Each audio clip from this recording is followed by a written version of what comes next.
हमारे चैनल में आपका बहुत बहुत स्वागत है। सभी को मेरा नमस्कार। आज मैं आपको सुनाऊंगी मोहिनी एकादशी की व्रत कथा।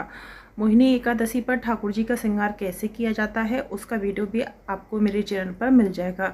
तो आज मैं आपको सुनाने वाली हूँ मोहिनी एकादशी की व्रत कथा। वीडियो पर अगर नए हैं तो पहले चैनल को सब्सक्राइब कर लें। तो आइए वीडियो शुरू करते हैं। धर्मराज युधिष्ठिर कहने लगे कि हे कृष्ण, वैशाख मास की शुक्ल पक्ष की एकादशी का क्या नाम है तथा उसकी कथा क्या है? इस व्रत की क्या विधि है, यह विस्तार पूर्वक बताइए। श्री कृष्ण कहने लगे, हे धर्मराज, मैं आपसे एक कथा कहता हूँ जिसे महर्षि वशिष्ठ ने श्री रामचंद्र जी से कही थी। एक समय श्री राम बोले कि हे गुरुदेव, कोई ऐसा व्रत बताइए जिससे समस्त पाप और दुख का नाश हो जाए। मैंने सीता जी के वियोग में बहुत दुख भोगे हैं। महर्षि वशिष्ठ बोले, हे राम, आपने बहुत सुंदर प्रश्न किया है। आपकी बुद्धि अत्यंत शुद्ध तथा पवित्र है। यद्यपि आपका नाम स्मरण करने से मनुष्य पवित्र और शुद्ध हो जाता है, तो भी लोक हित में यह प्रश्न अच्छा है। वैशाख मास में जो एकादशी आती है उसका नाम मोहिनी एकादशी है। इसका व्रत करने से मनुष्य सब पापों तथा दुखों से छूटकर मोह जाल से मुक्त हो जाता है। मैं इसकी कथा कहता हूँ, ध्यानपूर्वक सुनो। सरस्वती नदी के तट पर भद्रवती नाम की एक नगरी में धूतिमान नामक चंद्रवंशी राजा राज करता था। वहाँ धन धान्य से संपन्न व पुण्यवान धनपाल नामक वैश्य भी रहता था। वह धर्मालु और विष्णु भक्त था। उसने नगर में अनेक भोजनालय, प्याऊ, कुएं, सरोवर, धर्मशाला आदि बनवाए थे।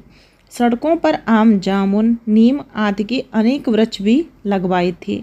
उसके 5 पुत्र थे, सुमना, सुदुद्धि, मेदवी, सुकृति और धृष्टबुद्धि। इनमें से 5वां पुत्र धृष्टबुद्धि महापापी था। वह पितर आदि को नहीं मानता था। वह वैश्या दुराचारी मनुष्यों की संगति में रहकर जुआ खेलता और पर स्त्री के साथ भोग विलास करता तथा मद मांस का सेवन करता। इसी प्रकार अनेक कुकर्मों में वह पिता के धन को नष्ट करता रहता। इन्हीं कारणों से त्रस्त होकर पिता ने उसे घर से निकाल दिया। घर से बाहर निकलने के बाद वह अपने गहने कपड़े बेचकर अपना निर्वाह करने लगा। जब सब कुछ नष्ट हो गया तो वैश्या और दुराचारी साथियों ने उसका साथ छोड़ दिया। अब वह भूख प्यास से अति दुखी रहने लगा। कोई सहारा न देख चोरी करना सीख गया। एक बार वह पकड़ा गया तो वैश्य का पुत्र जानकर चेतावनी देकर छोड़ दिया गया, मगर दूसरी बार फिर पकड़ में आ गया। राजा आज्ञा से इस बार उसे कारागार में डाल दिया गया। कारागार में उसे अत्यंत दुख दिए गए। बाद में राजा ने उसे नगरी से निकाल जाने को कहा। वह नगरी से निकल वन में चला गया। वहाँ वन पशु पक्षियों को मारकर खाने लगा। कुछ समय पश्चात वह बहेलिया बन गया और धनुष बाढ़ लेकर पशु पक्षियों को मारकर खाने लगा। एक दिन भूख प्यास से व्यतीत होकर वह खाने की तलाश में घूमता हुआ कौटिल्य ऋषि के आश्रम में पहुंच गया। उस समय वैशाख मास था और ऋषि गंगा स्नान कर रहे थे। उनके पीछे वस्त्रों की छींट उस पर पड़ने से उसे कुछ सुबुद्धि प्राप्त हुई। वह कौंडिन्य मुनि से हाथ जोड़कर कहने लगा, हे मुनि, मैंने जीवन में बहुत पाप किए हैं। आप इन पापों से छूटने का कोई साधारण बिना धन का उपाय बताइए।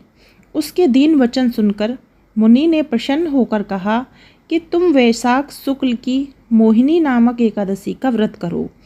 इससे समस्त पाप नष्ट हो जाएंगे। मुनि के वचन सुनकर वह अत्यंत प्रसन्न हुआ और उनके द्वारा बताई गई विधि के अनुसार व्रत किया। हे राम, इस व्रत के प्रभाव से उसके सब पाप नष्ट हो गए और अंत में वह गरुड़ पर बैठकर विष्णु लोक को गया। इस व्रत से मोह आदि सब नष्ट हो जाते हैं। संसार में इस व्रत से श्रेष्ठ व्रत कोई व्रत नहीं है। इसके महत्व को पढ़ने से अथवा सुनने से 1000 गोदान का फल प्राप्त होता है। तो यह थी मोहिनी एकादशी की व्रत कथा। वीडियो पसंद आई हो तो चैनल को सब्सक्राइब करें और प्लीज़ सपोर्ट दिखाएं और सभी चैनल को सब्सक्राइब करें। मोहिनी एकादशी पर ठाकुर जी का श्रृंगार कैसे करना है वह वीडियो भी आपको मेरे चैनल पर मिल जाएगी। तो इसलिए पहले चैनल को सब्सक्राइब करें और वीडियो को लाइक शेयर अवश्य करें। आप सभी को मेरा नमस्कार।